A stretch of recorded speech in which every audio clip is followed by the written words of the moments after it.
Right. Good afternoon, live. Hello. Tayo po tayo. Are you guys excited to worship Jesus today? Gusto ko pong marinig yung mga excited na sumamba at magpuri sa Panginoon ngayong umahapon nito.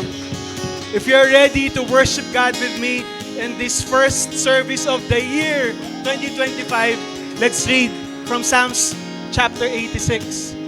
Sabi dyan, tunay na napakabuti nyo at mapagpatawad. So Lord yan. At puno ng pag-ibig sa lahat ng tumatawag sa inyo. Walang Diyos na katulad nyo, Panginoon. Walang sino mang makakagawa ng mga ginawa nyo. Ang lahat ng bansa na ginawa nyo ay lalapit at sasamba sa inyo. Pupurihin nila ang inyong pangalan dahil makapangyarihan kayo at ang mga gawa nyo ay kahanga-hanga. Kayo ang nag-iisang Diyos. Among you here, naniniwala po tayo that God is a powerful, mighty, faithful, and awesome God that we serve today. So if you're ready with me, why don't we worship Him today? Let's lift up our hands and let's pray together. Lord, marami pong salamat sa 2024 na binigay mo sa amin.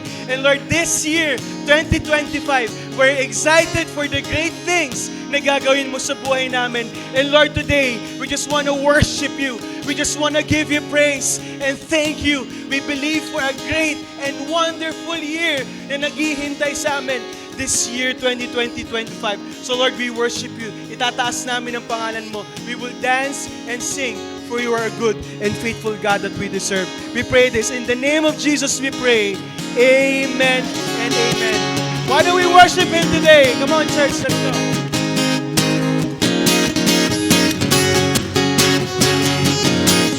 Kung nasan ang Espiritu ng Panginoon, may kalayaan. At dahil nandito ang Panginoon, kasama natin siya, tayo ay malaya. Come on! Oh, oh.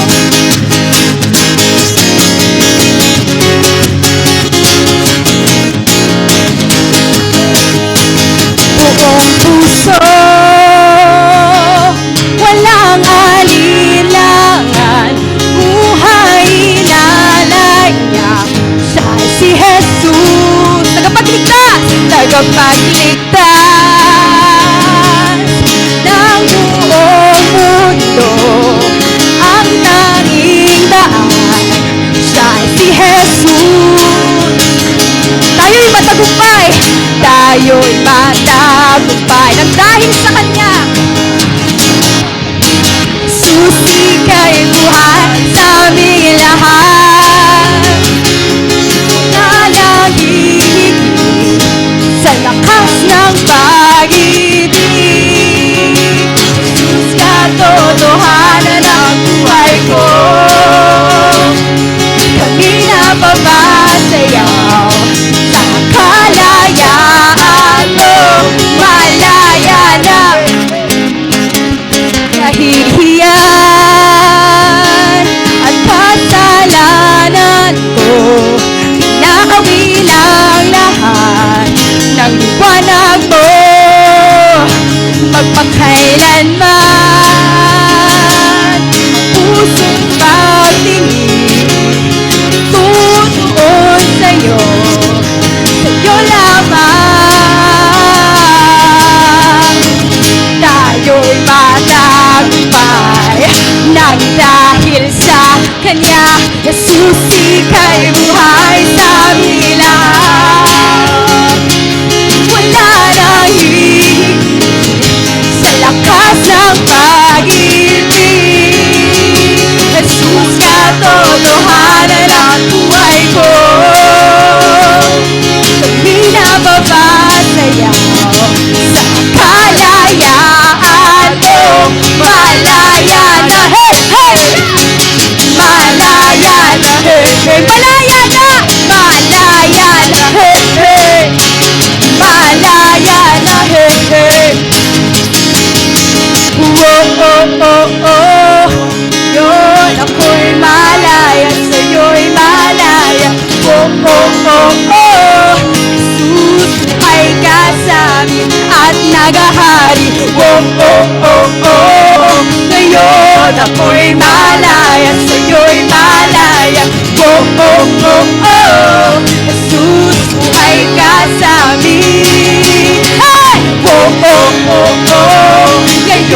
ako'y malaya, sa'yo'y malaya.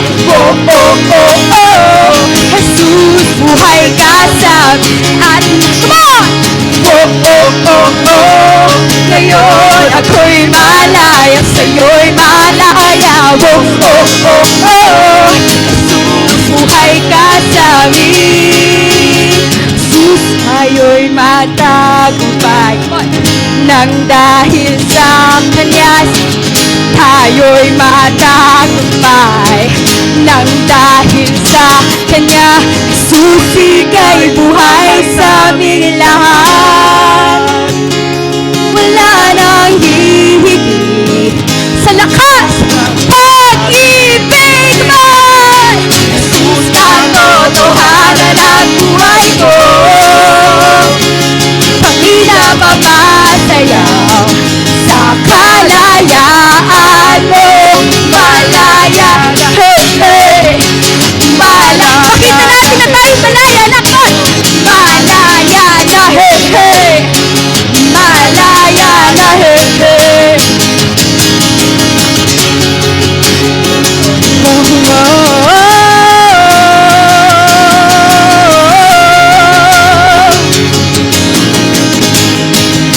Ako'y malaya.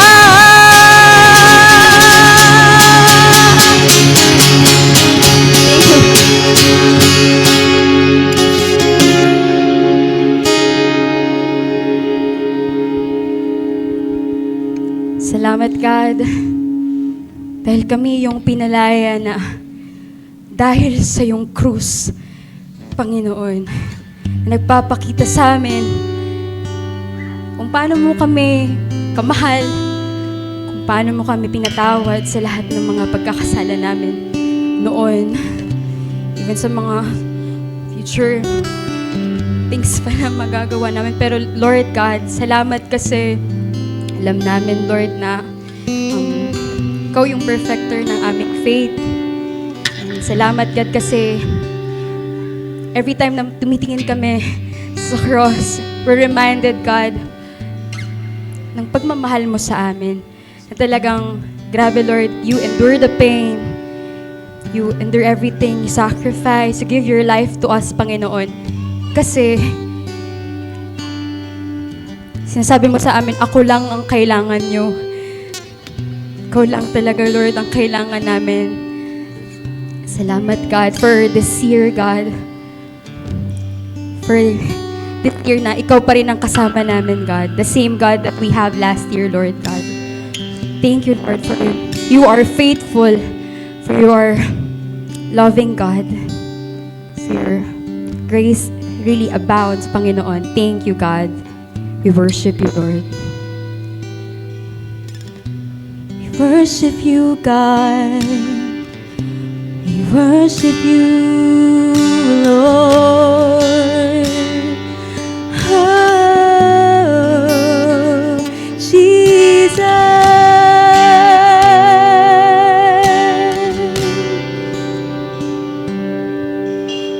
Kaya ko bang ibigay ang lahat kung sa sarili hindi na sapat?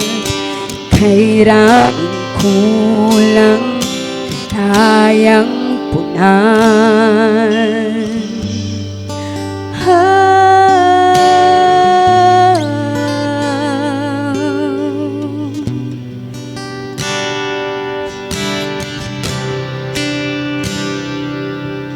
Laging sinusubok ang pusong pagal, ngunit umaapaw yung pagmamahal.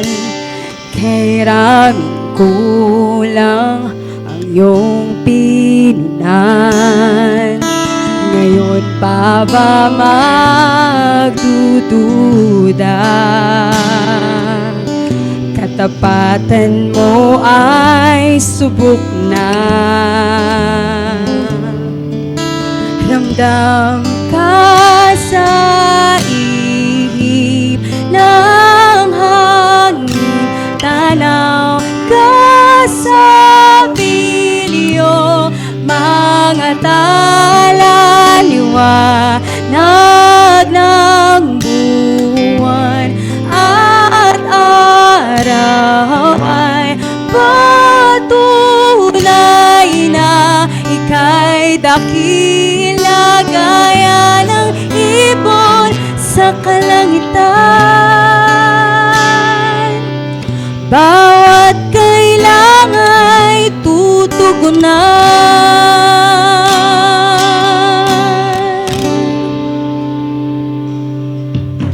Sabihin mo lang ang iyong salita, handang makinig at sa'yo'y magtiwala. O aking Ama, sa'yo lang aasa. Hilumin mo ang pagdududa, katapatan mo ay sapat na.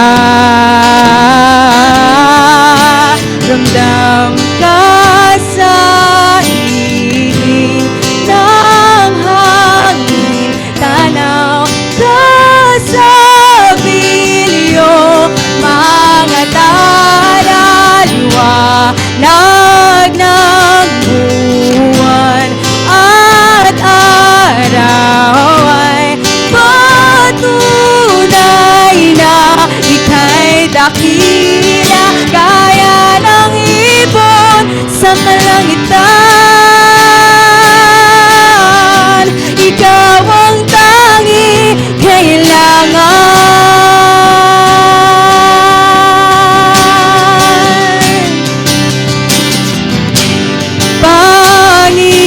Panginoon, ikaw ang aming tanging kailangan. Walang hanggan at tunay ang iyong katapatan. Panginoon, ikaw ang aming tanging kailangan. Walang hanggan at tunay ang iyong katapatan.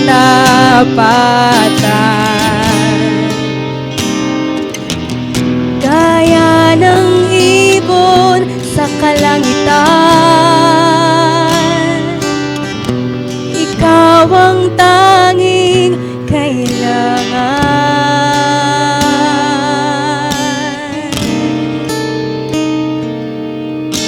Ramdam ka sa ihip ng hangin, tanaw ka sa bilyong mga tala, liwanag ng buwan at araw ay patunay na ika'y dakila gaya ng ibon sa kalangitan.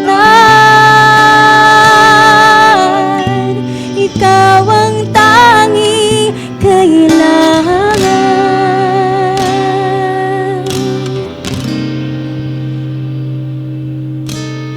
Aming Jesus, binigay mong lahat, krus ng pag-ibig na higit sa sapat.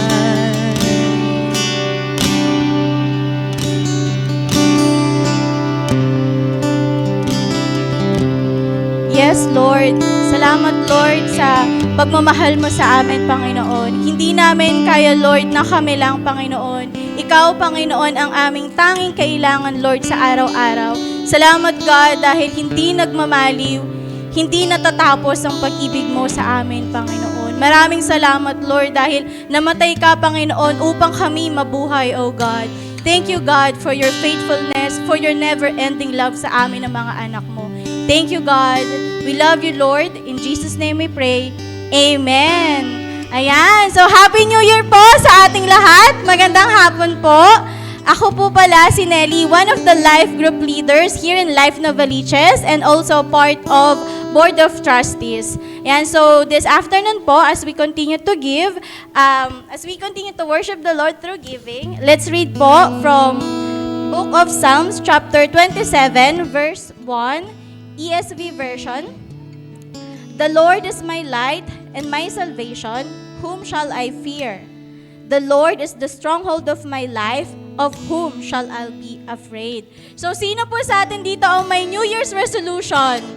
Ayan, New Year's resolution natin, hindi na ako mag-extra rice or magda-diet na ako. Mag-gym na ako ulit, promise yan. After prayer and fasting, hindi na ako kakain ng marami. Pero after few weeks, after few months, nakita ko na sa mang-inasal na siya. Nakatatlong kanin na. Di ba? So, minsan ganun po talaga tayo eh.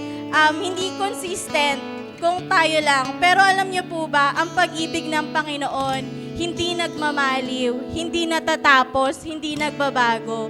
Kahit anong season ng buhay natin, kahit anong taon pa yan. Kung kaya po, si King David, siya po ang sumulat ng Salmo, siya ang sumulat ng Psalm, nilagay niya yung tiwala niya sa Panginoon. Sabi nga po niya dyan, di ba? The Lord is my light and my salvation. So sa tuwing nakikipaglaban si King David, sa tuwing may mga kinakaharap siyang gera, ang Panginoon ang kanyang sinasandalan. Ang Panginoon ang kanyang pinangahawakan at nagliligtas sa kanya. So this afternoon po, as we give sa Panginoon, wag po tayong matakot. Alam ko po na pag dumating na si Judith, nakakatakot na talaga.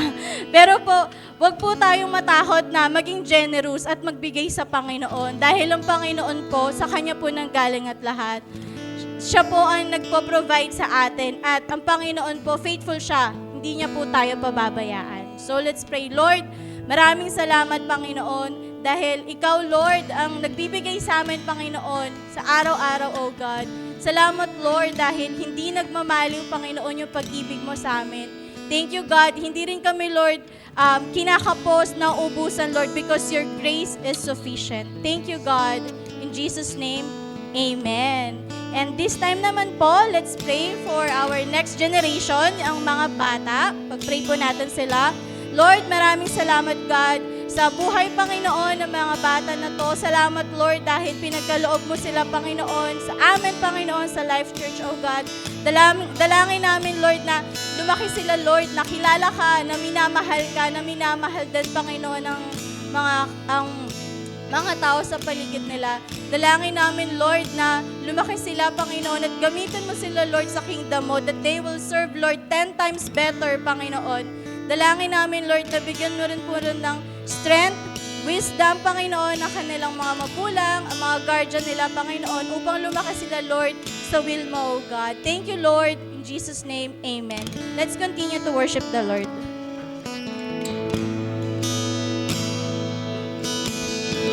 We continue, God, to worship you, Lord, this afternoon. We give to you, Lord, the greatest adoration that you deserve. Pinapapurihan ka namin, Panginoon, ngayong hapon. Tanggapin mo, Panginoon, ang aming mga papuri at pagsamba.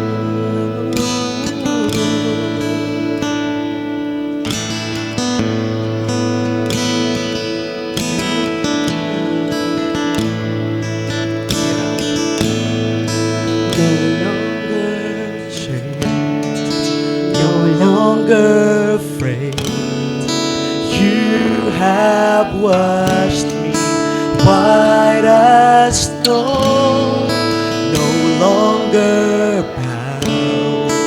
Now I am crowned once in darkness, now I know.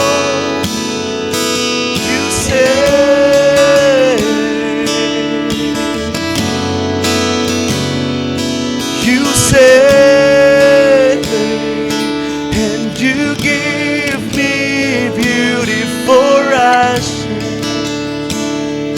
and you pull me close to your heart. You have turned my mourning to dancing. That's what you do.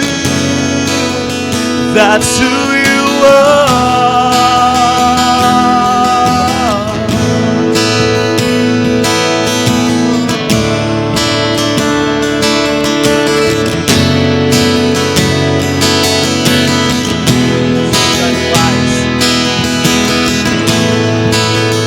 Brand new eyes, brand new hands. You have washed away my past. A brand new day, brand new life. You have pulled me from the light. You say,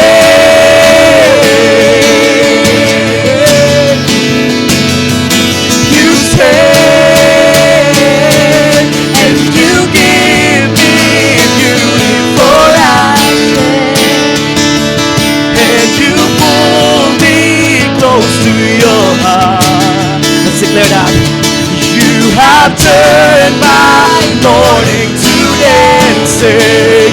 That's what you do. That's who you are.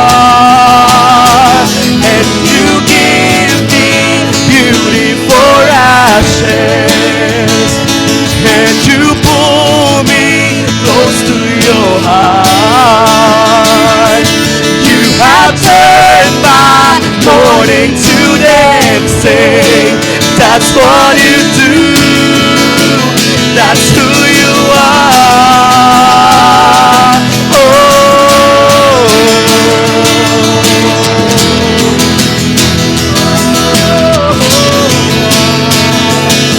you are Jesus.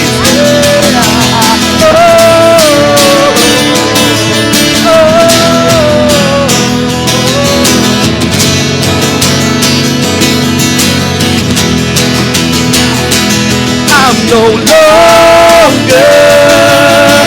what I used to be. I am stronger because you live in me. The old is gone, the old is gone, the new has come. I'm alive.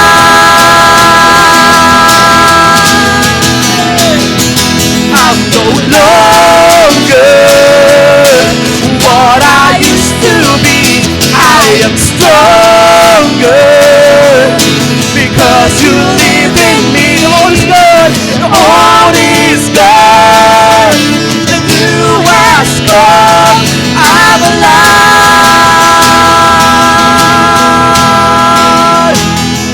And you give me beauty for ashes. Come on, let's declare. And you pull me close to your heart. You have turned my mourning to dancing. That's what you do. That's who you are. And you give me beauty for ashes, and you pull me close to your heart. You have turned my mourning to dancing. That's what you do. That's who you are. That's what you do. That's who you are. That's what you do. That's who you are. Oh.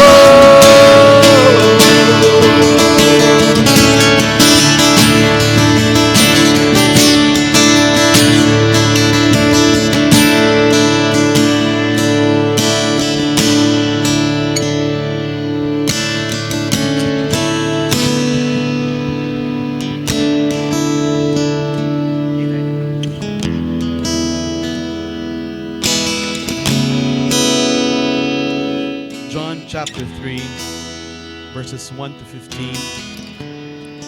Pinoy version. May isang Jewish leader ng Pharisee, si Nicodemus.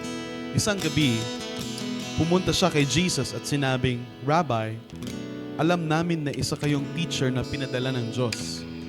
Walang makakagawa ng mga himalang ginagawa nyo unless nasa Kanya ang Diyos. Sumagot si Jesus, tandaan mo, unless ipanganak muli ang isang tao, di niya makikita ang paghahari ng Diyos. Pero paano po ipapanganak ulit ang isang tao kung matanda na siya? Tanong ni Nicodemus. Imposibleng bumalik siya sa tiyan ng nanay niya para ipanganak siyang muli. Sumagot si Jesus, tandaan mo, hindi makakapasok sa kaharian ng Diyos ang isang tao kung hindi siya ipapanganak sa tubig at sa espiritu. Pinapanganak ng magulang ang isang tao physically, pinapanganak naman siya ng espiritu spiritually. Huwag kang magtaka sa sinabi kong kailangang ipanganak kayong muli. Nararamdaman ng hangin at umiihip ito kung saan nito gusto. Maririnig mo yon, pero hindi mo alam kung saan yon galing at kung saan pupunta. Ganon din ang ipinanganak sa espiritu. Tanong ni Nicodemus, paano mangyayari yon? Sumagot si Jesus, teacher ka ng Israel, pero di mo to alam? Tandaan mo, sinasabi namin kung ano ang nakita namin at kung ano ang alam namin. Pero wala sa inyong gustong tumanggap ng mensahe namin. Kung ayaw niyong maniwala sa sinasabi ko tungkol sa mundong ito, paano kayo maniniwala pag sinabi ko sa inyo ang mga bagay tungkol sa langit? Wala pang nakapunta sa langit except sa Son of Man na bumaba galing sa langit. Kung paano tinaas ni Moses sa desert ang ahas na ginawa sa bronze, ganun din dapat itataas ang Son of Man para magkaroon ng buhay na walang hanggan ang bawat maniniwala sa Kanya. Ito ang salita ng Panginoon. Manalangin po tayo. Panginoon, thank you po sa inyong salita na binigay sa amin. Na pagsasaluhan namin ngayong hapon na to. Lord, ngayong bagong taon, as we face 2025, isa po yung pinakamimithi naming lahat, isa yung inaasam naming lahat, that we are going to encounter you. That we will be able to encounter you. Na makadaupang palad ka namin, Panginoon, sa taong to. Mas makilala ka namin, mas makilala namin ang karakter mo, ang kabutihan mo, ang kapangyarihan mo, ang pagkilos mo sa aming mga buhay.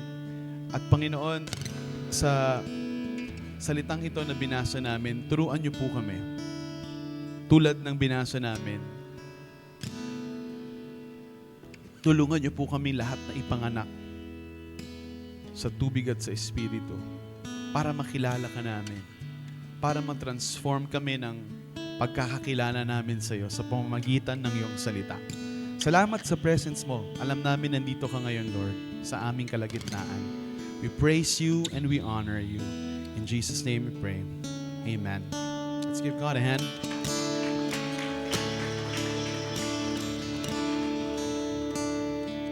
Magandang hapon. Welcome sa Life Nova and Every Nation Church. Yan. Bago po kayo umupo, tayo po muna tayo ulit. Pasensya na kayo ha. So bago po tayo umupo, pwede ba ninyong just meet one person na hindi nyo pa masyadong kilala and magpakilala po kayo so that you know somebody even before you take a seat. After that, you may now take your seat.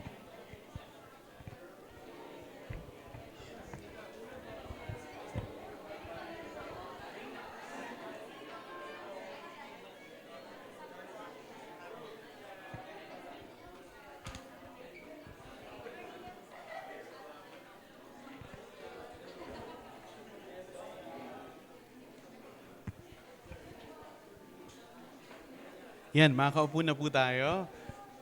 I hope yung mga bagong nakilala nyo, you get to connect right after this service. So again, welcome po sa Life Nova. Yan, we're here, we exist to love God and love people. And Happy New Year po sa inyong lahat. This is the first Sunday of the year. At dahil naka-attend po kayo, swerte. blessed kayo this 2020. Biro lamang po, no? But huwag tayong maniwala sa swerte kasi malas po yun, no?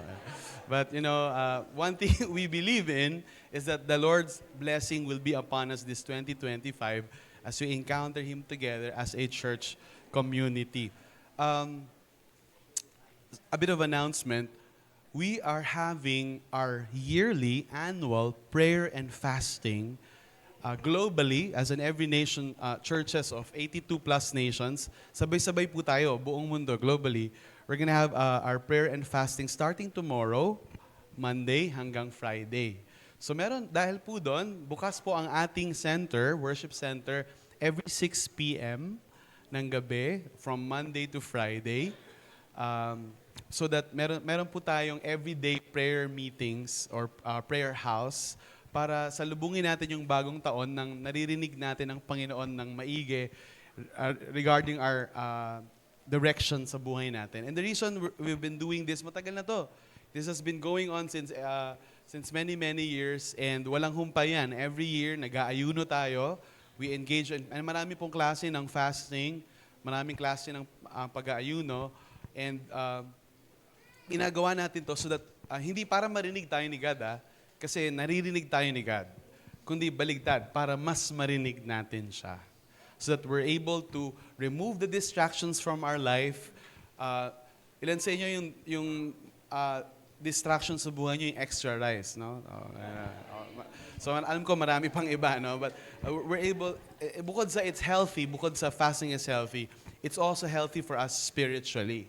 So that alam natin ano yung kalooban ng Diyos sa buhay natin. At ito rin yung magandang panahon na makapanalangin tayo, matuto tayong manalangin as one church. So, we're gonna see you tomorrow. Sabi mo sa atin, see you tomorrow.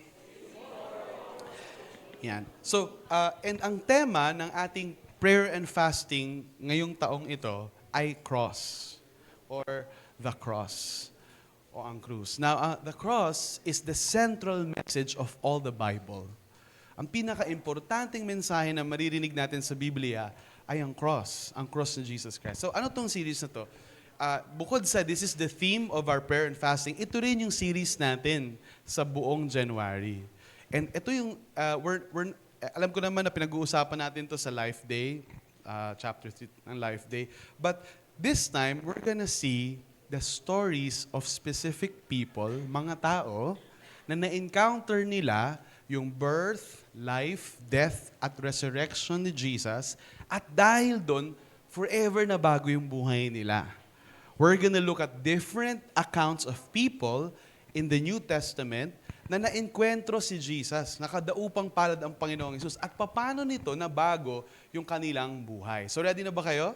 May katabi mo, mukhang ready na ba siya? Ayan. So we're going to begin with the story of Nicodemus.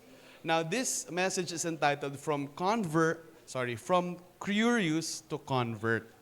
Mula sa isang taong curious siya na makilala si God, naging siyang isang convert or nabago siya ng Panginoon, nag-convert siya. Ang pangalan niya ay Nicodemus. Sino ba si Nicodemus? Chapter 3 of John, verse 1, may isang Jewish leader na Pharisee, si Nicodemus. Itago na lang natin siya sa pangalang Nico. Okay, si Nico, pinaano pa no? Actually, hindi bagay sa kanya yung Nico kasi si Nicodemus ay sobrang tanda na. Para maging isang Jewish leader ka of the Sanhedrin or the council na namumuno sa Israel, they are the same religious and political leader. May edad na to si Nicodemus. And higit sa lahat, siya ay tinatawag ding teacher of Israel. Hindi ibig sabihin na siya lang yung teacher sa Israel, pero sa sobrang husay niya, lagi siyang nag-guest speaker all throughout sa bansa para magturo ng Biblia. Ang sabi sa atin, isa siyang Pharisee. Ano ba yung Pharisee?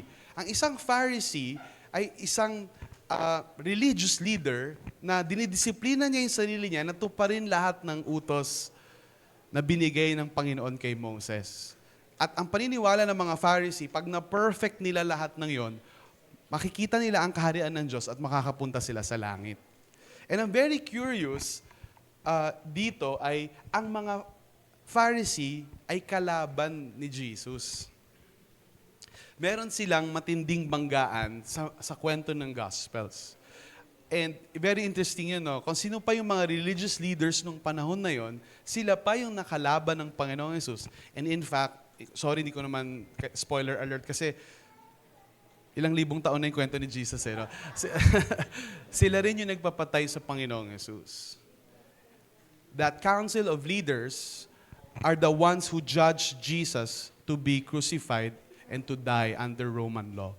Now, sino tong si Nico o si Nicodemus? Ang alam lang natin, verse 2, isang gabi, pumunta siya kay Jesus at sinabing, so, pag may imimit kang tao at imimit mo siya ng gabi, anong ibig sabihin nun? Maaring bibili siya ng drugs. Oo. So, ibang Lord pala yung iniisip. Hindi yon, ibang Lord yon. Oo. Ibang Lord yung sinasabi nyo. Hindi siya bibili ng drugs. Si Nicodemus, bilang isang Pharisee, ay naging curious kay Jesus. Bakit? May kita natin sa mga verses na to kung ba't siya naging curious. Ang mga Pharisee, ito yung kanilang pananiwala. Actually, ang organisasyon ng mga Pharisee, nabuo yan during exile. Noong ang Israel ay ipinatapon sa Babylonia, hindi sila makasamba sa temple nila. So dahil nasa ibang bansa sila, parang mga OFW, na hindi maka-attend ng church, bumuo sila ng sarili nilang grupo na tinatawag na sinagoga or synagogue para makapag-worship sila. Ang nagtuturo sa synagogue ay Pharisee. And ang sinasabi ng Pharisee sa mga Israelita, kaya tayo na-exile kasi marami tayong Diyos-Diyosan. Kaya tayo napalaya sa lupang pangako. Kung susunod tayo kay Yahweh at tutuparin lahat ng batas ng Old Testament o ng Lumang Tipan, tayo ay makakabalik sa lupang pangako. So doon nag-originate yung Pharisees. Now, nakabalik na sila sa lupang pangako. But still, ganun pa rin yung kanilang mode of worship. Bukod sa may temple sila, meron pa silang synagogue. Yung synagogue parang ganito, mas maliit na kongregasyon. Yung temple para yung Astrodome or parang malakihang worship gathering, pang conference, ganon. So, but most of the time, nag-worship yung mga tao sa sinagoga o small units of people na nag-worship together. And the Pharisee is the teacher. Bubuksan niya ngayon yung salita ng Diyos and noon kalatas pa, yung scroll. Babasahin niya yung Old Testament and magpipreach siya para doon. Now, tandaan niyo to, Nico is an enemy of Jesus. Because para sa kanila, para makapasok ka sa kaharian ng langit, kailangan mong tuparin lahat ng batas. Religion. Pero ang tinuturo ni Jesus ay ibang klaseng paraan. Hindi pa to narinig kahit kailan. So sabi nila, sino ba tong Jesus na to? Nagpapagaling ng mga may sakit, yung mga bulag nakakakita, yung mga bingi nakakarinig, yung mga pilay nakakalakad, yung mga patay binubuhay. Sino ba to? So, si Nico ay naging sobrang curious kay Jesus. Kaya lang, dahil kalaban nga siya ng organisasyon, hindi niya siya pwedeng i-meet ng umaga. Kasi masisira yung reputasyon niya. Uy, ba't ka nakikipag-usap ron? So ang ginawa niya, minit niya si Jesus sa gabi. In verse 3, sabi niya rito, sa verse 2 pa pala, sabi niya, Rabbi, this is, kumbaga, ang tawag niya kay Jesus ay Rabbi. Hindi ito rabbit. Okay? Iba yon ha? Oo. Rabbi is a Jewish term that means teacher. So para sa kanya, teacher pa si Jesus. Sabi niya, teacher. And para tawagin siyang teacher ni Nicodemus, it's a flattery. Kasi alam naman ng lahat, si Nicodemus yung parang best teacher, kung if you will, ng Israel. So sabi niya kay Jesus, akmang nagpapaturo, teacher, tinanong niya si Jesus. Tinatanong niya siya ng question. Curious siya about kay Jesus. Rabbi, alam namin na isa kayong teacher na pinadala ng Diyos. Oh, ang ganda ng intro niya, ha? Hindi niya kinakalaban. Ang sabi ni Nicodemus sa kanya, hindi niyo po magagawa ang mga himalang yan kung hindi kayo galing kay Lord. Sumagot si Jesus, verse 3. Tandaan mo, unless ipanganak muli ang isang tao, di niya makikita ang paghahari ng Diyos. Grabe si Jesus, no? Parang, hello. Ako si Nicodemus, I know you're a good teacher. Para ka nasa fan meet, magpapa-autograph, di ba? Tapos biglang, tandaan mo. Unless hindi ka panganak ka muli, hindi mo makita yung kaharian ng Diyos. Hindi ba kayo na-amaze kay Jesus? Sobrang simple niya, straight to the point. Alam niya na yung pinunta ni Nico doon eh. Hindi pa nagtatanong si Nico, straight to the point na si Jesus. What I appreciate about Jesus is this. Curious itong taong to, and wala siyang palabok, paligoy-ligoy, o tara, basketball muna tayo, or tara, magkape muna tayo. Ewan ko, nagkakape sila. Ano bang ginagawa nila doon? Kasi gabi, no? Tara, stargazing muna. Straight to the point. Unless ipanganak kang muli, hindi ka makakapasok, hindi mo makikita ang paghahari ng Diyos. Siyempre, no? Kung ikaw yung religious leader, teacher ka, nagtuturo ka ng Bible, ang tagal-tagal na. Biglang sinabi sa iyo ng mamang to na hindi mo makikita yung paghahari ng Diyos kung hindi ka ipapanganak muli. Ang tanda-tanda ko na, kumbaga kay Nico, no? Ang dami ko ng tinuruan. Diba? Ilang taon na ba itong mamang to? Mga 30 ka lang siguro. Siguro, ewan ko, ako lang yun, ha? Hindi ko naman to dinadagdag, no? Ang mga susunod na pahayag ay hindi talaga nire-represent yung gusto ng programa. Ako lang yun, personal ko lang. Siguro iniisip niya, no? Ha? Tuturuan mo pa ako, bata ka? 30 ka lang? Di ba? Di ba? At saka, isa pa, iniisip niya siguro, ano pa bang hindi ko nagawa? Ang mga Pariseo, pina-perfect nila yung law. Kung sinabi ng batas, magugas ng kamay. Hindi sila kakain hindi kailangan kainin. Pag sinabi ng lumang tipana, huwag kumain ng mga may kaliskis, huwag kumain ng nakahati yung paa, mga kabayo, lahat yun, hindi nila kinakain.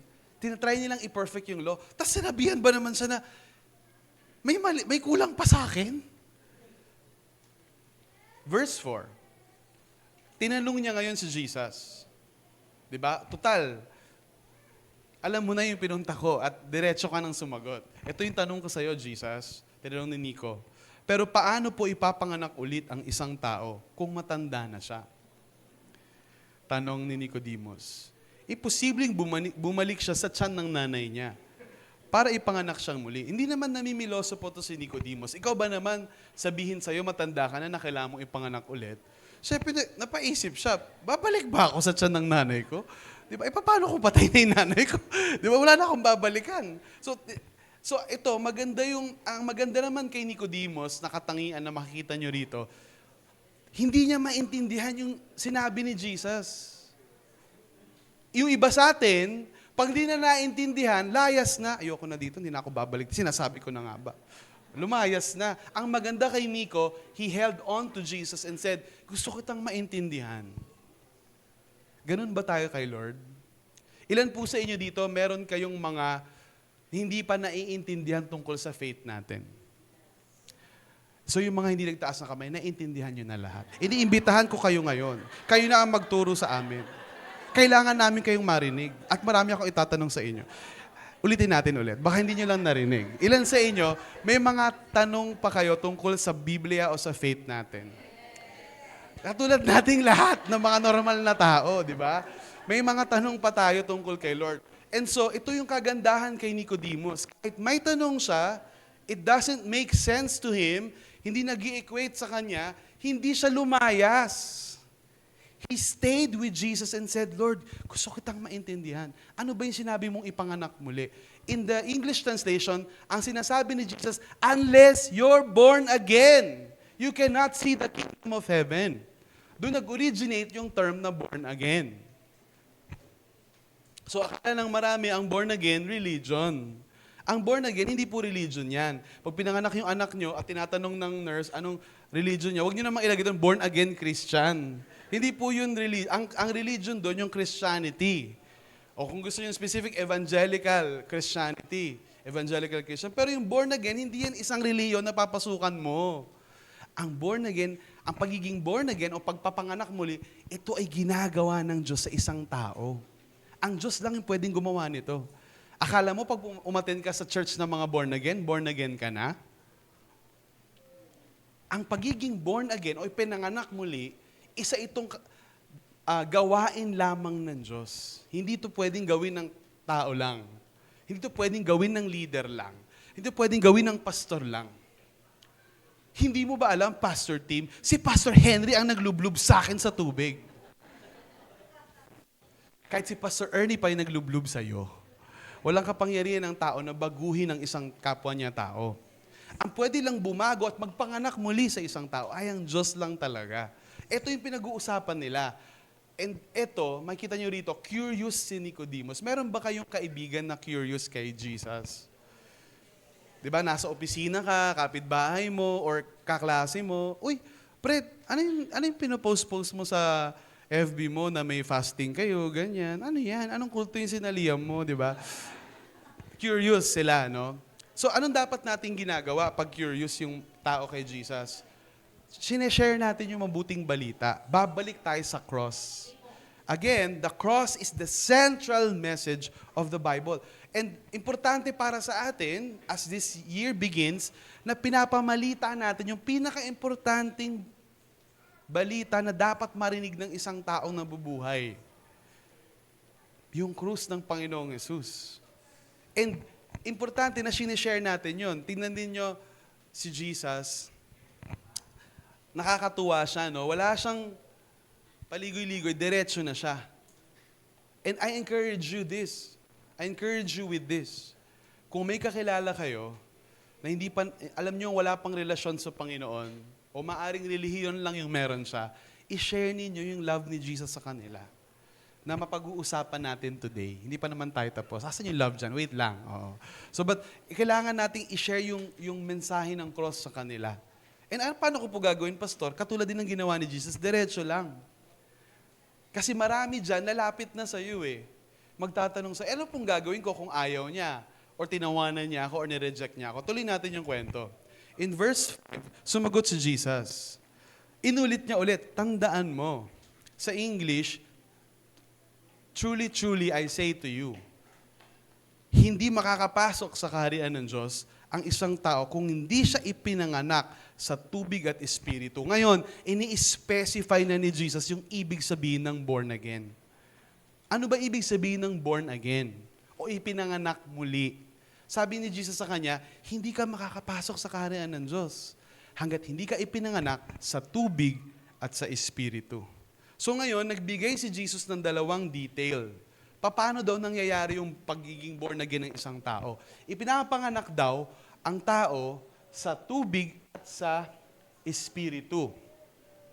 Now, may dalawang classical ways o paraan para i-interpret yung passage na yan, yung binasa natin. Sabi ng marami, ang ibig sabihin ni Jesus dyan, ipapanganak ka muna physically, tapos ipapanganak ka spiritually. Kasi 'di ba tubig, yung mga 'di ba pag kunyari may nagdadalang tao tapos pumutok na yung panubigan niya, manganganak na siya noon. Pinanganak siya ngayon sa tubig. After mong ipanganak sa tubig, ipapanganak ka spiritually. So sabi ng marami, yan daw yung ibig sabihin niyan. Ilan po sa inyo dito may katabi kayo parang pinanganak siya? Ilan sa inyo yung katabi niyo sumingaw lang sa lupa? Bigla na lang siyang lumabas ng gano'n. Meron ba kayong katabi na parang pinanganak naman? Oo, yun. So lahat naman siguro tayo, no? Pinanganak. So, pumutok yung panubigan. Kahit cesarean pa yan, kahit normal delivery yan, kailangan lumabas yung panubigan, yung amniotic fluid. Pero, I wanna present to you this afternoon na maaring hindi lang yun yung sinasabi ni Jesus sa kanya. Kasi, it wouldn't make sense to a Pharisee like Nicodemus. Tandaan ninyo, ang level ni Nicodemus, ibang level to. Kumbaga sa isang Muslim, parang imam. Yung nagtuturo ng Quran, yung lumapit kay Jesus. Parang ganon. Isang mataas na tao sa kanilang relihiyon ang nagpaturo kay Jesus. Hindi siya basta-basta lang na nagbabasa lang ng Biblia. Tagapagturo siya nito. And therefore, yung mga sasabihin ni Jesus, mag-make sense yon sa isang taong kabisado yung Old Testament. May isa pang paraan para i-interpret ito. And maaaring ito yung sinasabi, and I'm convinced na ito yung sinasabi ni Jesus. Nowhere else sa buong Old Testament, wala kang mababasa sa isang line of verses na magkasama yung tubig at espiritu, maliban sa Ezekiel 33, verses 25 to 27. May isang pangako si Yahweh noon sa propeta Ezekiel at sabi niya, nagagawin niya balang araw, wiwisikan ko kayo ng malinis na tubig para luminis kayo. Aalisin ko ang dumi nyo galing sa mga Diyos-Diyosan at sa lahat ng bagay na nagpadumi sa inyo. Bibigyan ko kayo ng isang bagong puso at bagong isipan. Kukunin ko ang puso nyong pasaway at papalitan yon ng masunuring puso. Ilalagay ko ang espiritu ko sa inyo para masunod nyo ng maigi ang mga batas at utos ko. Ang konteksto ng propesiyang ito ay ibinigay nung nagsumasamba sa Diyos-Diyosan ang mga Israelita. Sabi ng propeta Ezekiel, napakarumi nyo. Yung puso nyo, pusong bato. Katulad ng batong sinasamba nyo, naging gano'n na rin yung puso ninyo, matigas. Therefore, sabi ni Yahweh, huhugasan ko kayo ng tubig. Huhugasan ko ang kasalanan nyo at mga karumihan ninyo. At bibigyan ko kayo ng bagong puso. Nagkakaintindihan ba tayo? At least nagkakaintindihan tayo. Tignan niyo si Jason. Naranasan niya ang nosebleed today. Nosebleed siya sa lahat ng Tagalog. Buti na lang asawa mo si Angie. Go, Angie, you can do this. Oh, translate na lang, no? Oh. So sabi ni Yahweh, darating yung panahon, hindi nyo masunod yung utos ko, binigay ko sa inyo yung 10 utos, at lahat ng panuntunan sa Israel, darating ang panahon. Huhugasan ko kayo ng tubig, at ilalagay ko mismo yung espiritu ko sa inyo, at magkakaroon kayo ng kapangyarihang maging masunurin. Aalisin ko yung inyong pusong pasaway. Ilan sa inyo may katabi, yung puso niya parang pasaway? Ilan sa inyo yung katabi nyo, hindi lang parang pasaway, sigurado kayong pasaway. Sabi dito ni Yahweh, tatanggalin ko yon at lalagyan ko kayo ng panibagong puso. Ito yung reference ng spirit and water birth.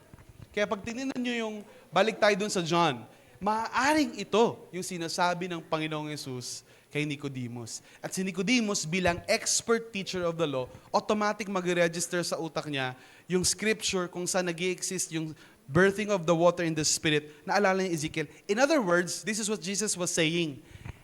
Ito na yun.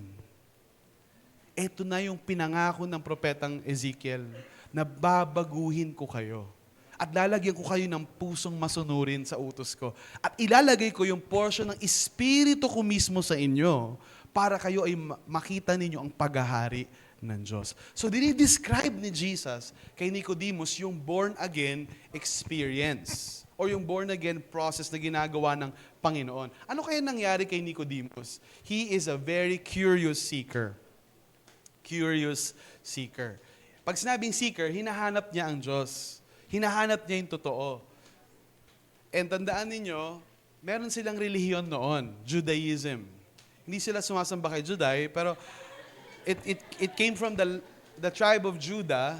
Ito yung relihiyon ni Jesus, yung mga kautusan ni Moses. May religion na sila, may religious teachers nga sila eh. And then sakop sila ng mga Romano na may pantheon of gods. Marami, si Jupiter, si Saturn, ang dami nilang sinasamba.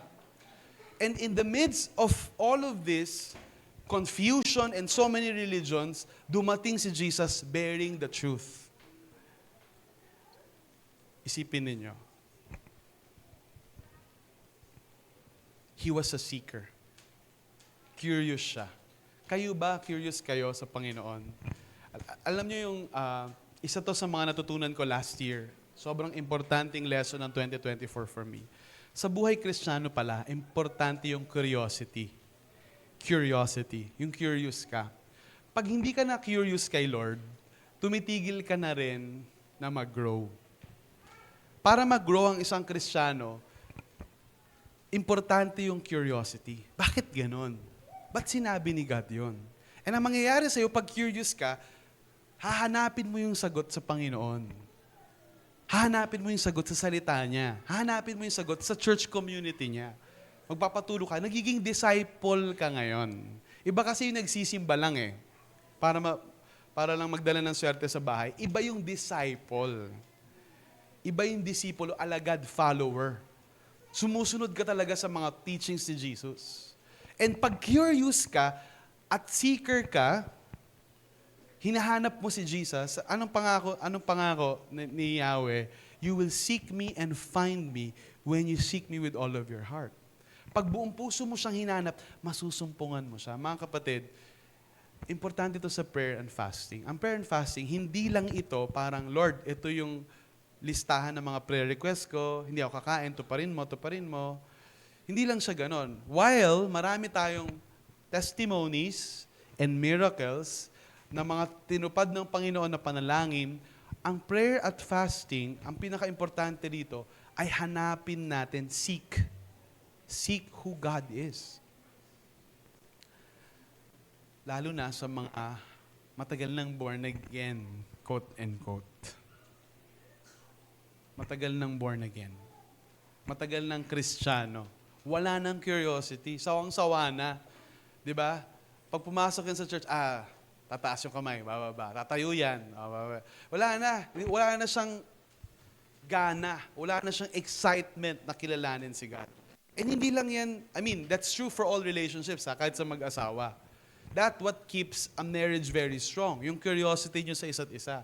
Gusto mo siyang kilalanin, gusto mo siyang mas makilala. Importante yan lalo na sa relationship natin kay God. Lalo na curious tayo. But makita ninyo, He will not remain as a curious seeker.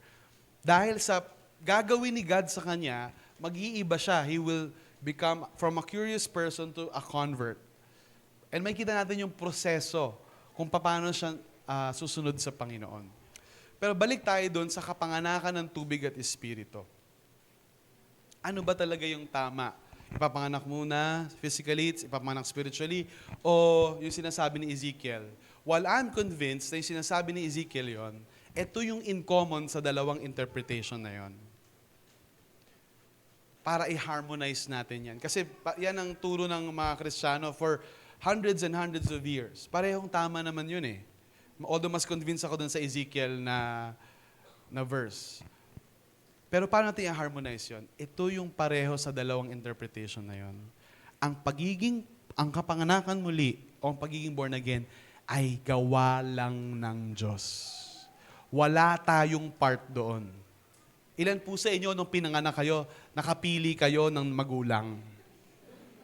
Ilan sa inyo nung pinanganak kayo, nahirapan nanay niyo, ako na nga, lalabas na nga lang ako dito. Diba? May part ka ba sa pagkapanganak sa'yo? Diba? Nakapili ka ba ng tatay mo? Gusto ko, tatay ko blue eyes. Makakapili ka. Hindi ka naman makakapili eh. Diba? Wala naman tayong ambag dun sa kapanganakan natin eh. Even yung yung pagdadala sa atin and everything, wala tayong choice doon. Wala rin tayong choice sa anong pamilya tayo ipapanganak. In the same way, ang pagkapanganak muli, hindi ito tungkol sa pagtupad ng mga utos ng isang reliyon. Walang kinalaman yung gagawin natin dito. It has everything to do with what God will do. Ito yung sinasabi ni Jesus, Pharisee ka, Nico, all your life, relihiyoso ka.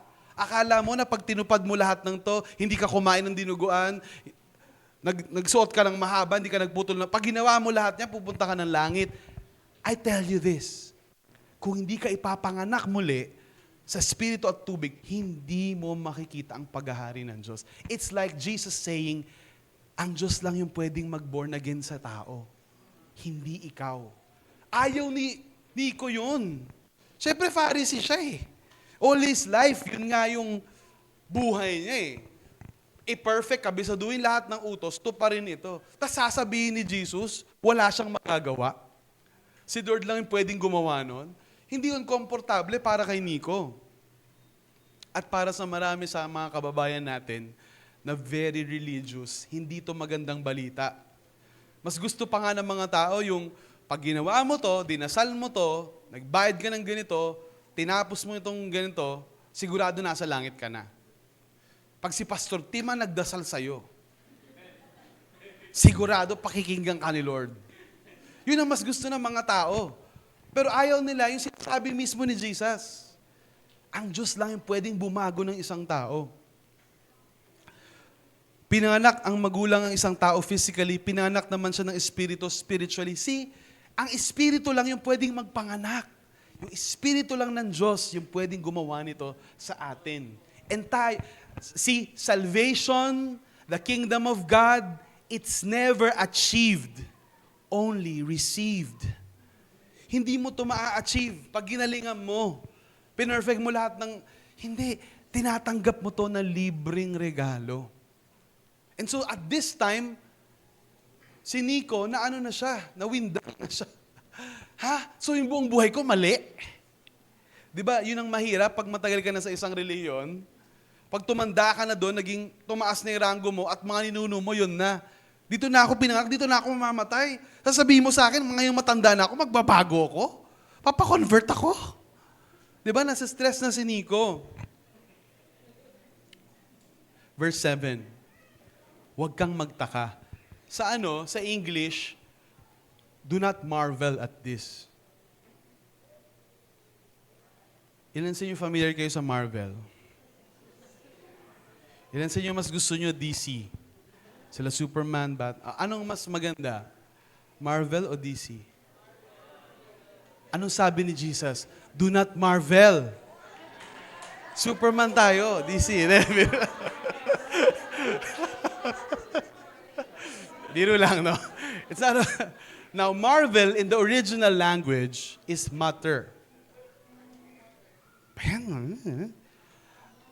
In the original language, yung marvel, nagtataka, nawiwindang, nagrereklamo. Namamangha, amazed, marvel.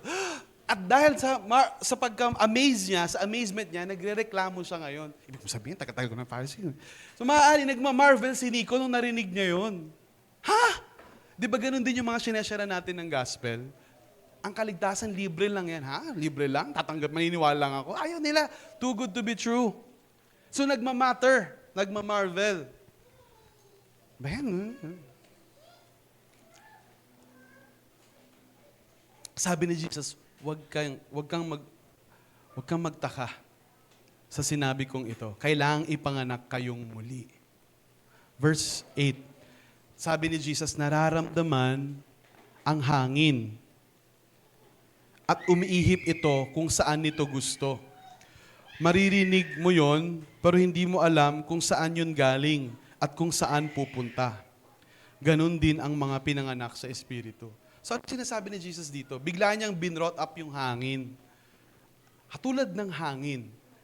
May nakakita na po ba sa hangin? Si Amihan ba nakita na yung hangin? May Tagalireo na ba na nakakita ng hangin? May nakakita na po ba ng hangin? Hindi natin nakakita yung hangin. Kung meron na, magpatingin tayo, di ba? May mga kaibigan naman tayong clinician. Oo. Hindi natin nakikita ang hangin. Pero paano natin nalalaman na may hangin? Pag hinipan yung puno, gumagalaw yung puno, hinipan yung mga dahon, lumilipad yung mga dahon, hangin ba yung nakita mo? Alikabok yung nakita mo. Alikabok yun, tsaka hindi yun hangin. Wala nakakakita sa hangin. Pero nararamdaman mo ito. At nakikita mo yung epekto nito sa paligid niya. Ganun din daw ang gawa ng Espiritu ng Diyos. Hindi mo siya nakikita, pero nakikita mo yung epekto niya sa tao. So maraming nag-share, maraming gusto makilala si Jesus, nakikita nila yung mga taong binago ni Jesus. Mga bagong buhay, change lives. And kung kayo, minsan, marami kasi kayong pwedeng pakinggan sa TV at sa radyo, no? May mga nagtuturo, sabihin nila ganito, ano naman pala ang kaligtasan naman pala, libre lang. So pwede akong mag-sin ng mag-sin. Ang gagawin ko na lang, magkakasala ako, magsusorry lang ako kay God. Malaki pala habag niya Ilan sa'yo narinig niyo na yung ganon? Di okay lang mag-sin ng mag-sin, mamumuhay nila ako sa kasalanan. I'm sure patatawarin naman niya ako Alam niyo, sabihin ko sa inyo to, kung talagang na-born again ka, hindi mo sasabihin yon. Kung talagang na-born again ka, hindi ka maniniwala ron. Bakit? Kasi minamak mo si God. Minamak. Nilalapastangan. Para mo siyang dinidenggoy. Para mo siyang niloloko. Sinasabi mo, Kristiyano ka, tas namumuhay ka ng immoral. Sinasabi mo, Kristiyano ka, tas nandadaya ka, namumuhay ka sa pagnanakaw. Hindi ka talaga na born again. Sungit naman ang pastor na to. Happy New Year po Oh, di ba? Pero, yun yung katotohanan. Kung nandun ka pa rin, and iniisip mo pa paano ka makakatakas, paano mo magagawa yung mga gusto mong gawin, at the same time, pinopost mo, Kristiyano ako sa profile ko, baka hindi ka talaga napanganak muli, kapatid. Kasi kung napanganak ka muli, hindi mo ito imamak si God. Hindi mo sabihin, hindi ka na magkakasala ulit, Maaring magkamali ka pa rin. Diba? Nawindang na rin sila. Talagang gusto ng mga baby na samahan si Nico sa pagkawindang niya sa sinabi ni Jesus. Sige baby, doon kayo sa kids church. Ipapaliwanag nila sa inyo para hindi kayo mag-marvel. Isipin yung maigi yun. Kung talagang tinransform tayo ng Panginoon at pinanganak tayong muli, mahirap sa ating gawin yun. Dahil binago na tayo ng Panginoon. Paano ba nangyayari yun? Para siyang ihip ng hangin. Hindi mo rin alam kailan darating. Basta nandyan na lang. Ganon din pag dumating ang gawa ng Diyos sa buhay natin. Alam nyo kay Nico, may ginawa na si God Kay Nicodemus. Kasi una sa lahat, kahit gabi pa, kahit tinatago niya yung sarili niya, very careful. Kasi ayaw rin niyang ma-persecute Ayaw niyang hiwalayan siya ng asawa niya, magalit yung mga kamag-anak niya. So nagtago siya. Nakapag-usap kay Jesus. Pero isipin nyo, malalim na yung conversation nila ni Jesus, hindi pa rin siya lumalayas. Hindi siya nag-walk out. Pinapakinggan niya yung Panginoon. Ina-explain sa kanya ni Lord, kahit di niya pa naintindihan yung process. Paano siya i-transform. Verse 9, tanong ni Nicodemus, paano mangyayari yun? Talagang litong-lito na siya Di ba? Parang hangin. So, anong gagawin ko, Lord? Di ba? Wala ba dyang 10 tips pag nagawa ko ito magiging Kristiyano na ako? Ano bang kailangan kong gawin? Paano po mangyayari yun? Verse 10, sumagot si Jesus, teacher ka ng Israel, pero di mo to alam. Grabe. Grabe to, Talaga. Teacher ka pa naman, di ba? Ba't di mo to alam? Di ba? Ikaw yung Israel's teacher, hindi mo to alam. Nakakatuwa kay Nico, hindi siya na-offend. Ewan ko na-offend siya. Pero nagstay siya. Yun ang importante. So kung meron kayong sinesharan, o kayo mismo yon, curious seeker kayo, magstay lang kayo kahit marami pa kayong tanong. At magtanong po kayo.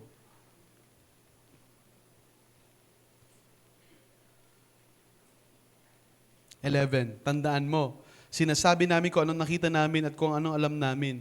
Pero wala sa inyong gustong tumanggap ng mensahe namin. Anong sinasabi ni Jesus dito? Hindi mo ba nakita yung mga himala ko?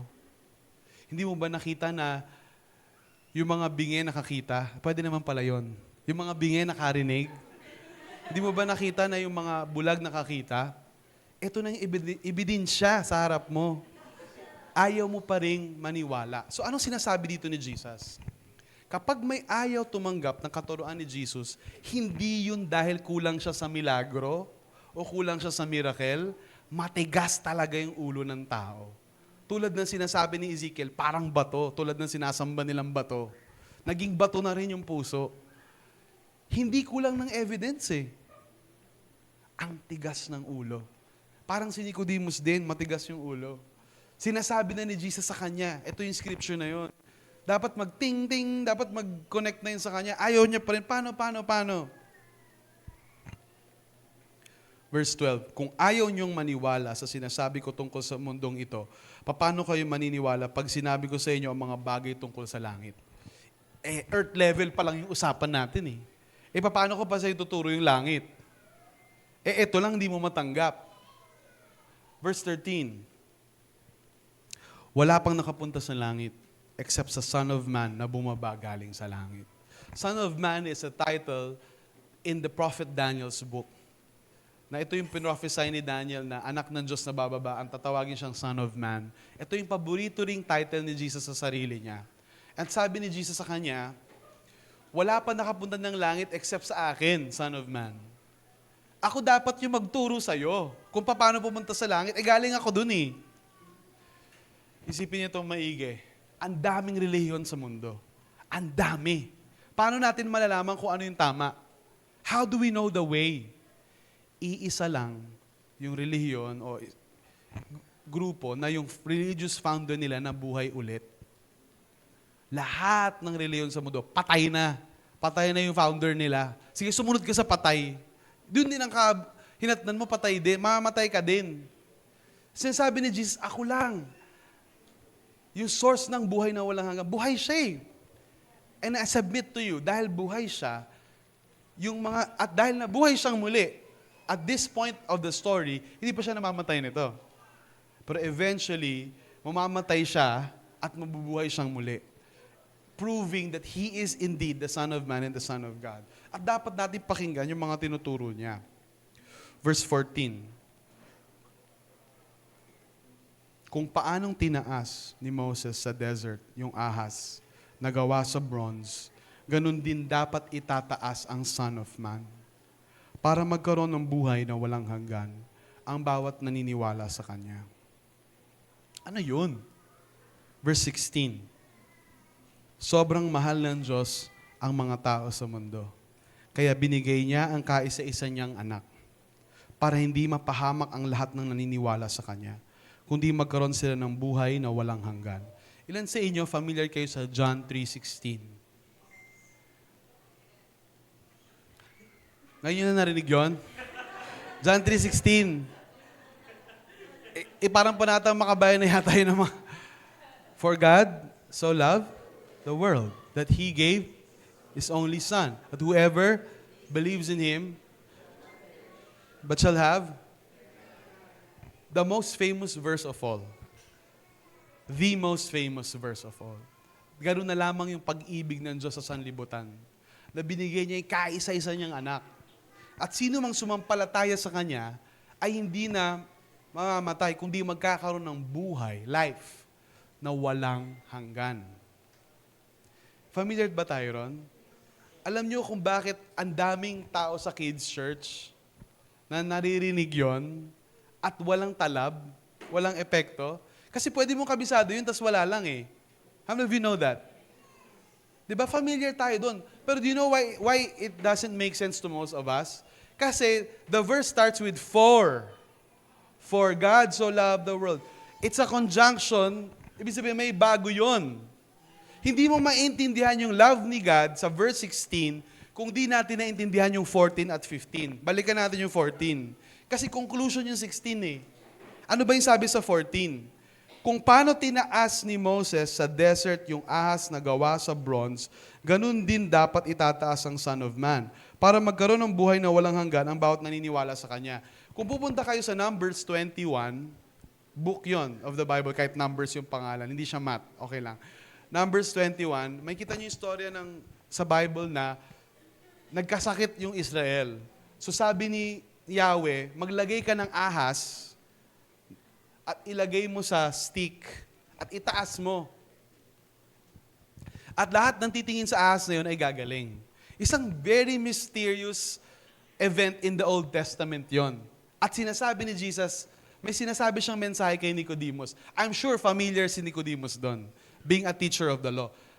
Nakita niyo na ba yung ahas na nasa stick? Nakakita na ba kayo ng ganon? Hindi pa din. Saan ba kayo nakatirang? Punta kayo ng Mercury Drug. Di ba sa Mercury Drug? Ay, mamaya, check nila. Pupunta yan. Sa Mercury Drug, di ba may ano doon? Dito galing yun eh, sa story sa Numbers eh.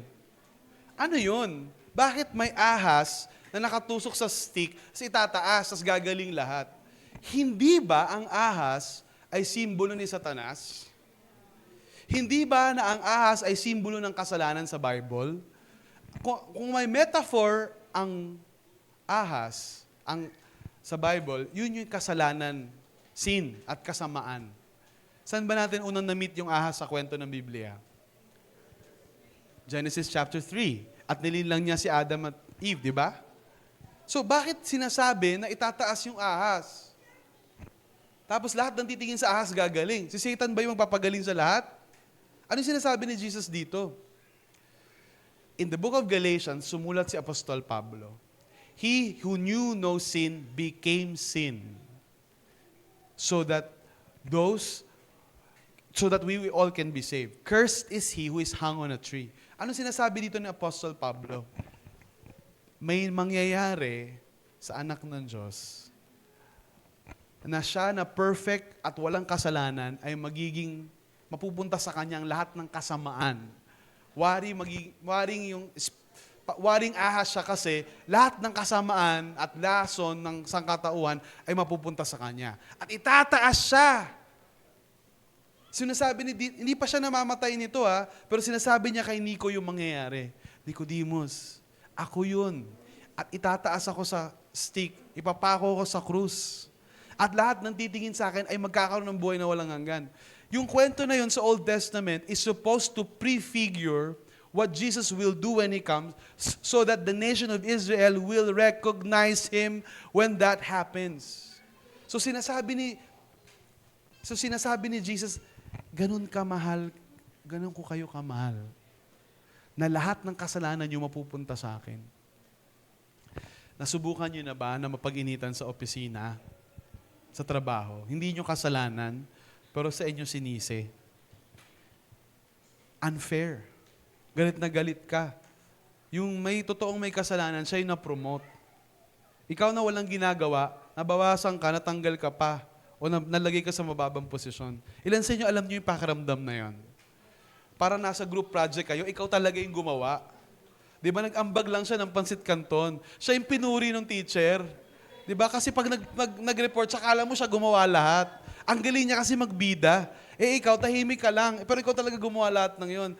Di ba ang sakit nun? Alam mo yung feeling na yon? Imagine the sins of all the world na punta kay Jesus.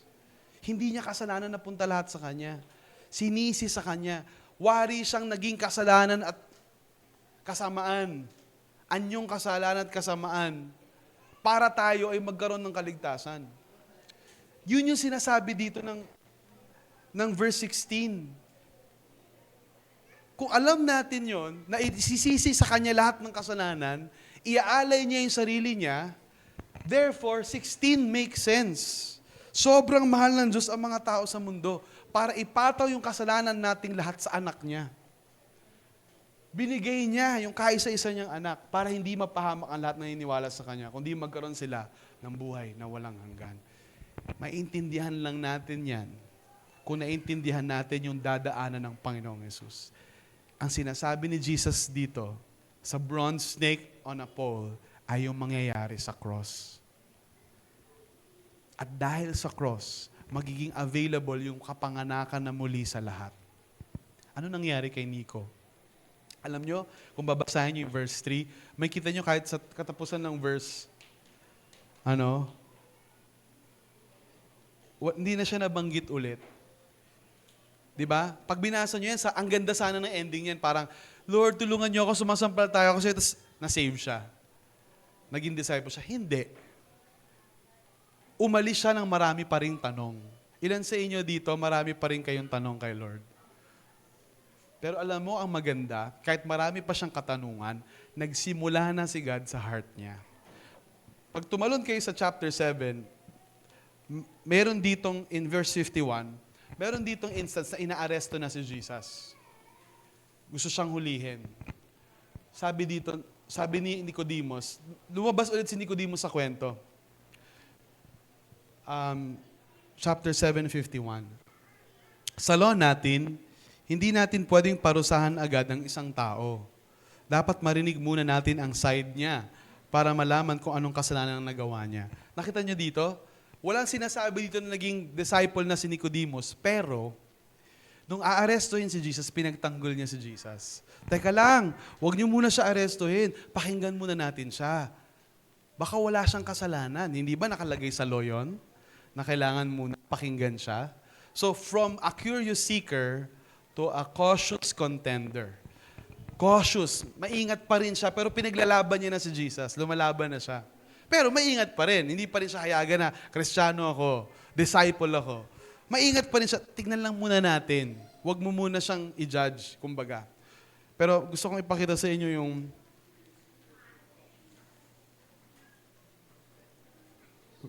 verse 19:38. Ano nangyari na kay Nicodemus? Kaya nakakatuwa si Nicodemus kasi para malaman mo yung nangyari sa kanya, yung conversion niya, kailangan mong basahin yung buong John. Kasi hindi siya ikukwento ng diretso eh. Mag-a-appear siya sa kwento time and time and again. Makita nyo dito, at this point, namatay na si Jesus. Nangyari na yung sinasabi niya kay Nicodemus na ipapataw sa kanya yung parusa ng lahat. Patay na siya.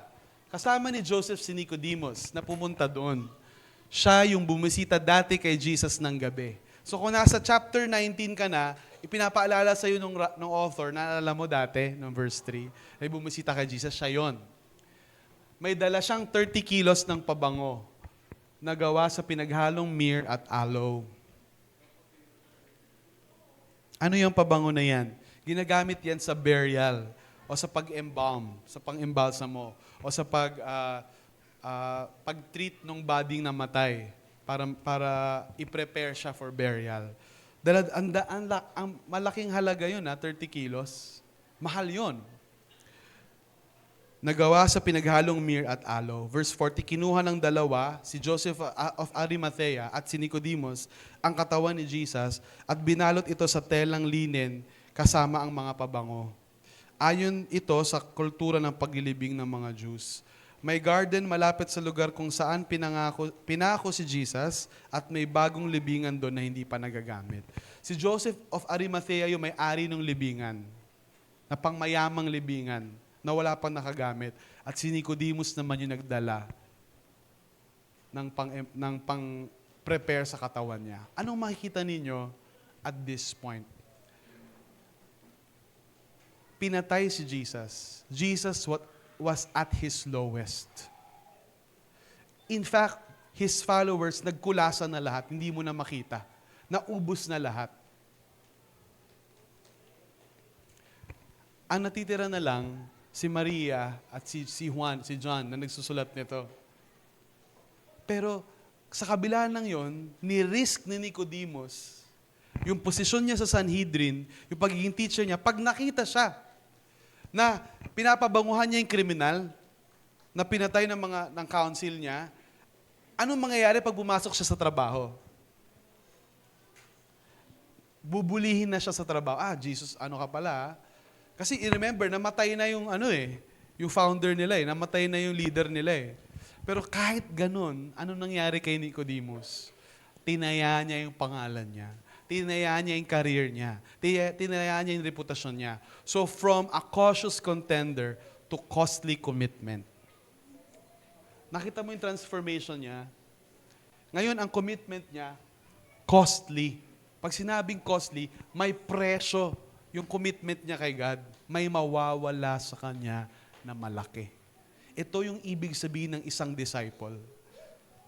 Alam niyo ba na walang definition ang Bible sa Christian?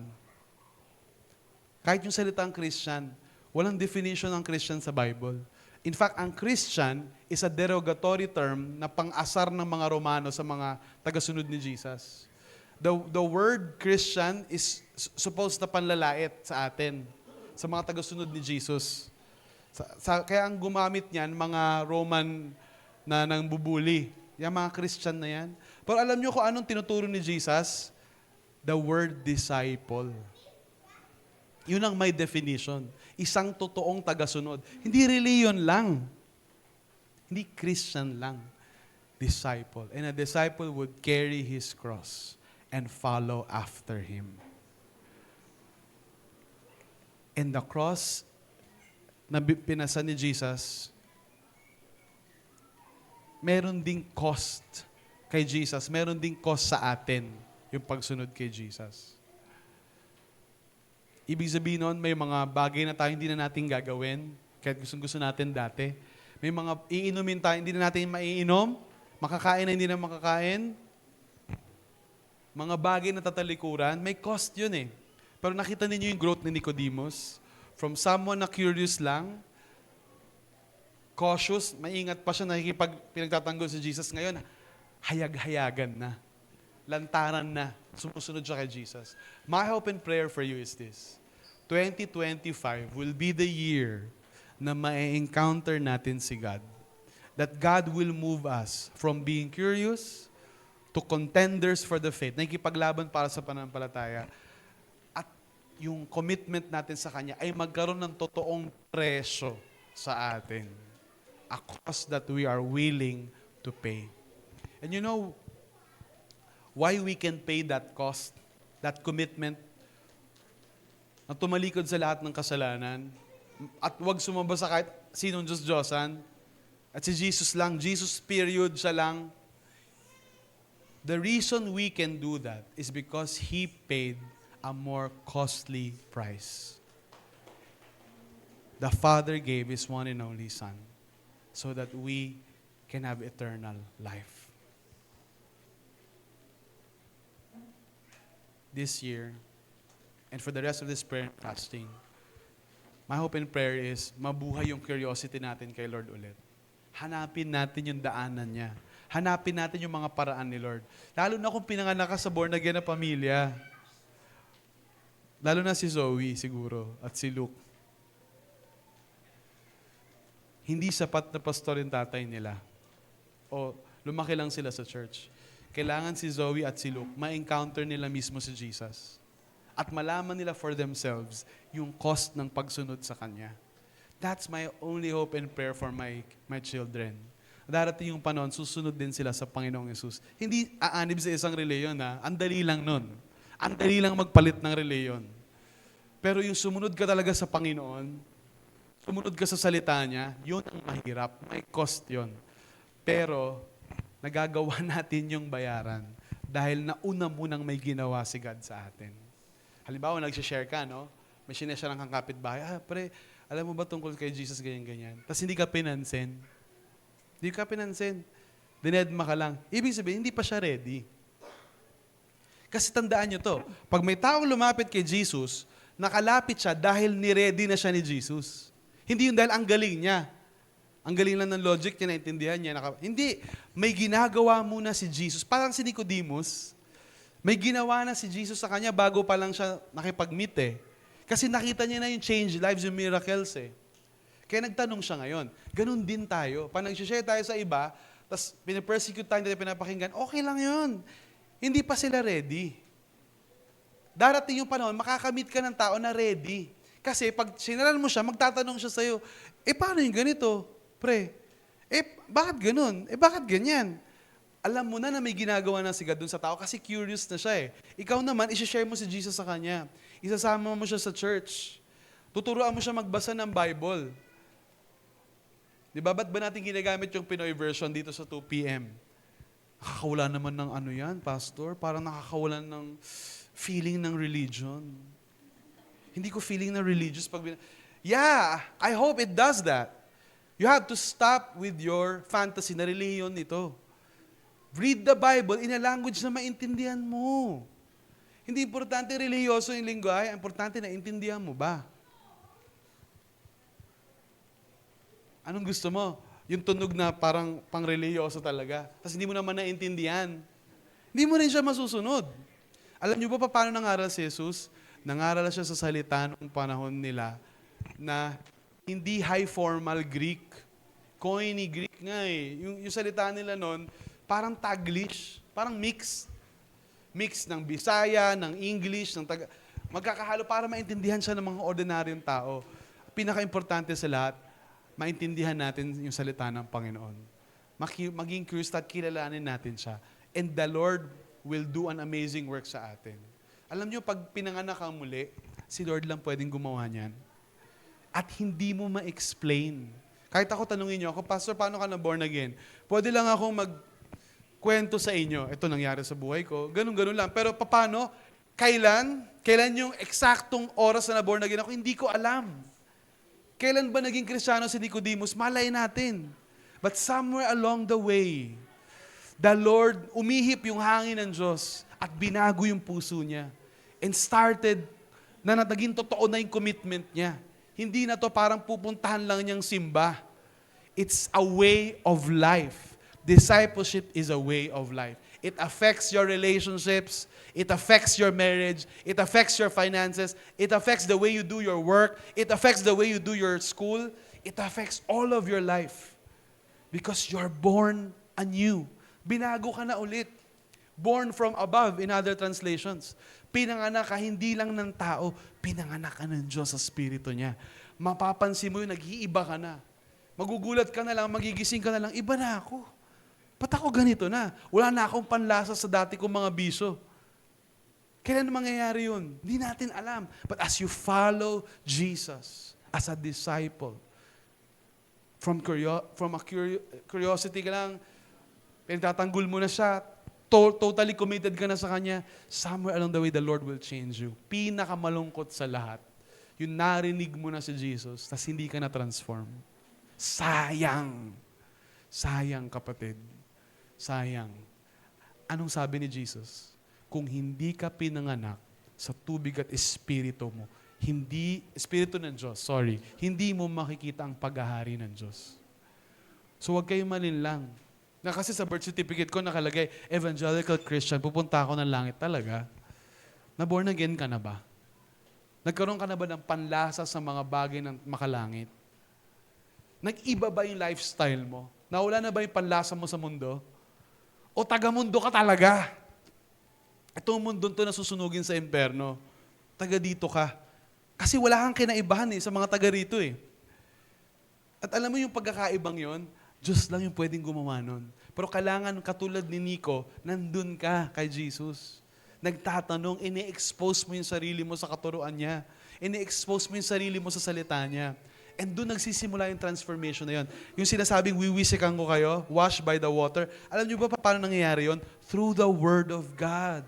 Yung Word of God, yung parang tubig na naglilinis sa atin. At nahuhugasan yung mga marumi nating kaisipan. At napapalitan yung Diyos-Diyosan natin sa puso. At natututo talaga tayo papaano bumalik sa cross. Nicodemus encountered the cross and his life was never the same again. He risked everything. Everything. His position, his status, because he made a very wise decision. Jesus is more worth it than all he could ever sacrifice. For the world, sa mga nakikinig sa mundo, na ang tingin nila sa mga Kristiyano talaga, sa disciple, baliw. Bakit hindi mo to gagawin? Ba't hindi mo to titikman? Ba't hindi mo to ma-experience? Para lang yan sa Jesus mo? Sa kanila, kabaliwan to. But for you, for me, na na-encounter si Jesus, kabaliwan yung ipagpalit si Jesus sa mundong to. When you've encountered heaven here on earth, when you've tasted the goodness of heaven, earth will not have any taste for you. Dahil maranasan mo kung ano talaga yung kagandahan ng Panginoon. Yung kagandahan ng buhay na nasa Kanya ka talaga. At bibigyan Kanya ng kakayanan na sumunod sa Kanya. Kaya yung pang-aabuso sa grace ng Diyos, yung pag-a-abuse ng grace, hindi mo ma-experience yan pag na-born again ka talaga. Naranasan ko yan sa buhay ko, mga kapatid. I wish I could explain to you. And I'm sure ayaw nyo na yon. Sabi nyo siguro, iniisip nyo, ang tagal-tagal na naman ito. Unang service pa lang ng taon to, baka buong taon ganito tayo. Hayaan mo na, swerte naman, mahaba yung service.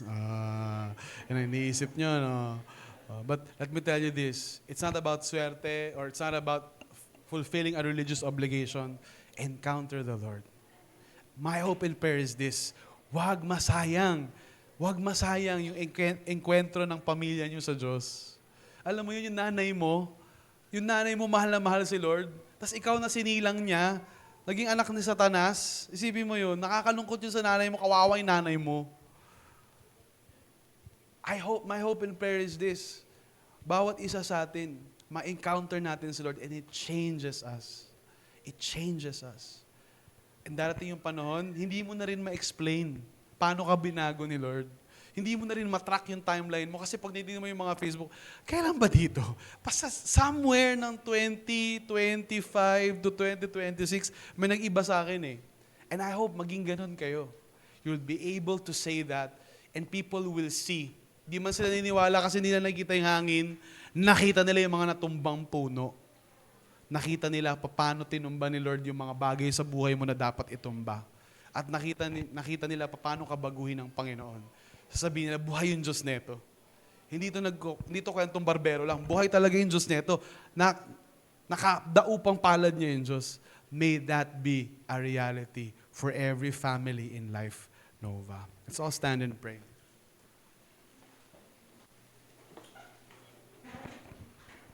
Lord, thank you po sa salita ninyo. Nagbigay sa amin, Panginoon, ng pag-asa. Na hindi pala sa sarili naming kagagawan o effort maa-achieve yung kaligtasan at maging bahagi ng langit. Kundi isa itong gawa lamang mo, gawa mo lamang na tinatanggap namin ng libre. Ito po yung hinihiling namin sa iyo, Panginoon. Bawat isang nandito ngayon, may we experience being born again. Mapanganak kaming muli. That will never be the same again. Kahit mga kamag-anak namin, hindi na kami makilala. Siguro kahit yung mga anak namin, tatahulan na kami kasi hindi na kami kilala. Because you've changed us so much. We're no longer the old self, but we're now the new person in you. Salamat, Panginoon, for this opportunity that like Nicodemus, that have so many questions, we can find our answers in you. And we may still have questions, but when we experience your Spirit, your new birth, then suddenly answers no longer matter. It's our experience of your goodness, of your truthfulness, of who you are, that will really change and transform us. In Jesus' name, amen. Tulad ng sinasabi ni Jesus sa kwento ni Moses na tinaas yung bronze snake and brought salvation to all, yun din na nangyari sa Panginoong Yesus. And this first Sunday of the year, marapat lamang na alalahanin natin yung sakripisyong alay ng Panginoong Yesus sa cross sa pamamagitan ng sacrament of communion. May I call on the ushers?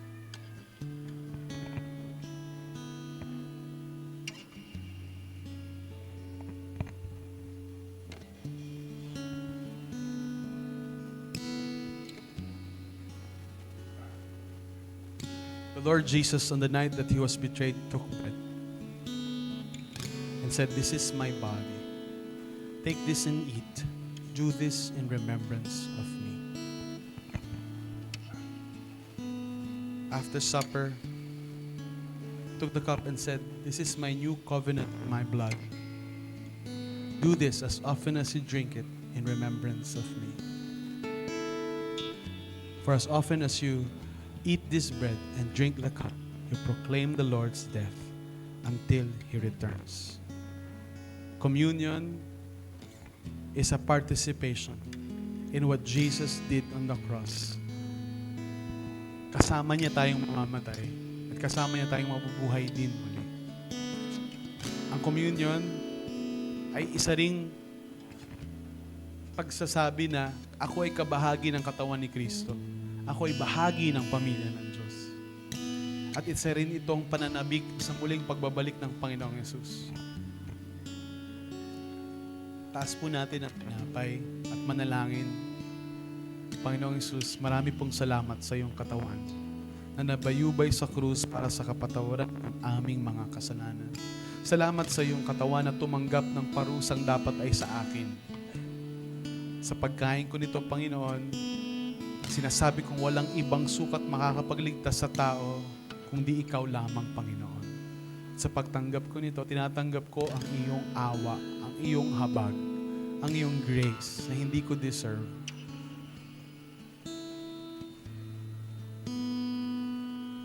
The body of Christ broken for us. Let's partake of the bread together.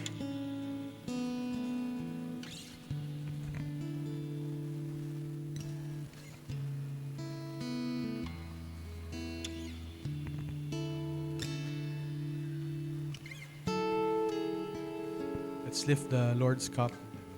Nalangin po tayo.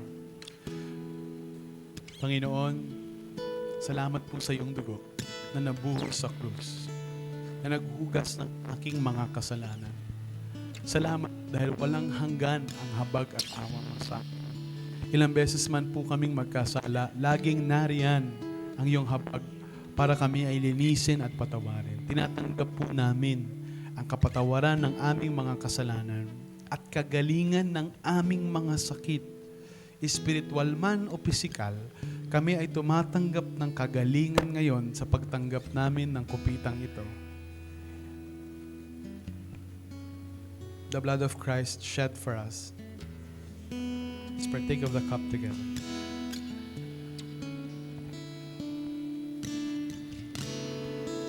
Mag-worship po tayo sa Panginoon.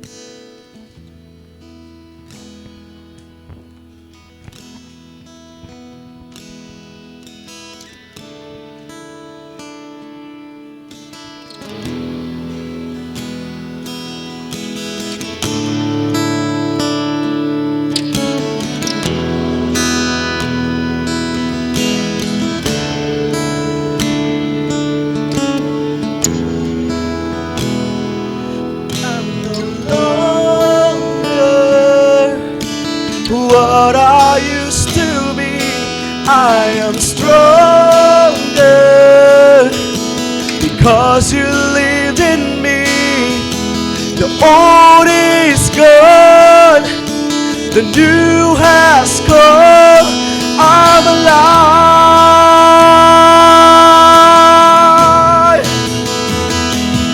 I'm no longer what I used to be. I am stronger because you lived in me. The old is gone, the new has come. I'm alive,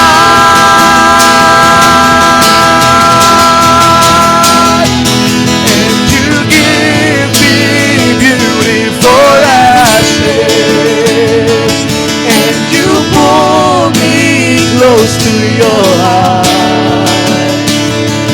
You have turned my mourning to dancing. That's what you do. That's who you are. And you give me beautiful ashes, and you pull me close to your heart. You have turned my mourning to dancing. That's what you do. That's who you are. Let's sing it out one more time. And you give me beautiful ashes, and you pull me close to your heart. You have turned my mourning to dancing. That's what you do. That's who you are. That's what you do. That's what you do. That's who you are. That's what you do. That's who you are. Oh.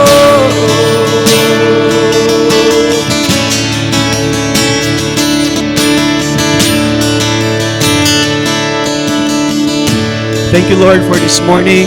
Thank you, God, that we have seen your face. Thank you, Lord, for your presence. Thank you for your powerful word. And God, I pray that you send us today to go outside and preach your word to many people. Thank you, Lord, for blessing us. And may we have this time together this full Sunday. In the name of Jesus we pray. Amen and amen. Kung among you po na blessed kayo sa word today. Okay. Some of you here, maybe this is your first time to be here and you have questions and you gusto niyo ipag-pray kayo. Our leaders are here around us. We're gonna stay here, your pastors, and we're here to pray for you. And some of you, ready na po kayo mag-prayer and fasting tomorrow? Yung mga umorder po ng English sa Katagalog na manual, punta lang po tayo dun sa likod. Ready na po yung mga manuals for tomorrow. Okay? So, see you guys next Sunday. Have a blessed Sunday, everyone. Tomorrow pala.